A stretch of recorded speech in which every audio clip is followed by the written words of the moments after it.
क़यामत की 10 बड़ी निशानियां जिनका जिक्र कुरान और हदीस में हुआ है। नंबर 1, दज्जाल का ज़हूर। एक छोटा और फितनागर शख्स ज़ाहिर होगा जो कि खुदाई का दावा करेगा और दुनिया में बड़े पैमाने पर फसाद और गमराही फैलाएगा। नंबर 2, हजरत ईसा का नुज़ूल। हजरत ईसा आसमान से नाजिल होंगे, दज्जाल को कत्ल करेंगे और इंसाफ और अदल कायम करेंगे। नंबर 3, याजूज माजूज का ज़हूर।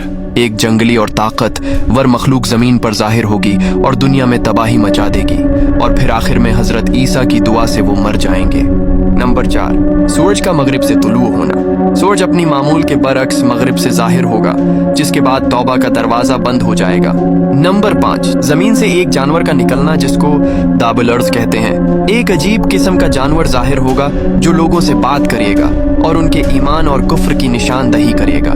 नंबर 6, धुएं का जाहिर होना। एक गहरा धुआं पूरी जमीन को ढांप लेगा और इंसानों पर बड़ी मुसीबत लाएगा। नंबर 7, लोग दीन से दूर हो जाएंगे। इस्लाम का इल्म और अमल उठा लिया जाएगा और लोग दीन से गाफिल हो जाएंगे। नंबर 8, एक आग का जाहिर होना। यमन से एक आग जाहिर होगी जो कि लोगों को महशर की तरफ ले जाएगी। नंबर 9, क़यामत की आवाज़ यानी सौर का फूंका जाना। अल्लाह के फरिश्ते हजरत इसराफील सौर फूंकेंगे जिससे तमाम दुनिया खत्म हो जाएगी। नंबर 10, आखिरी लम्हात में हर जानदार की रूह कब्ज कर ली जाएगी और फिर क़यामत कायम होगी। जब कान को फाड़ने वाली आवाज आएगी उस दिन आदमी अपने भाई से दूर भागेगा और अपनी माँ और अपने बाप से, अपनी बीवी और अपने बेटों से।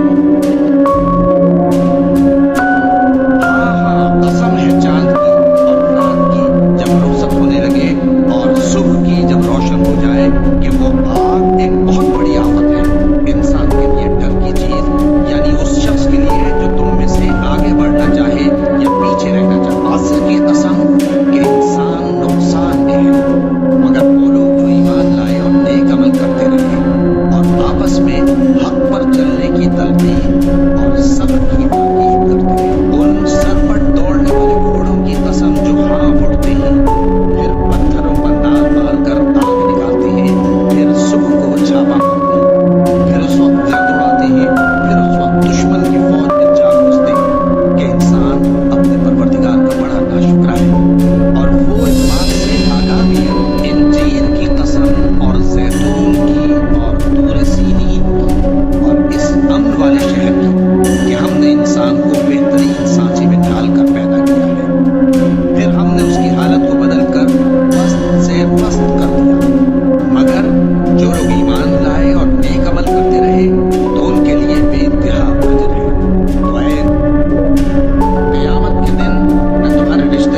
بیوی اور اپنے بیٹے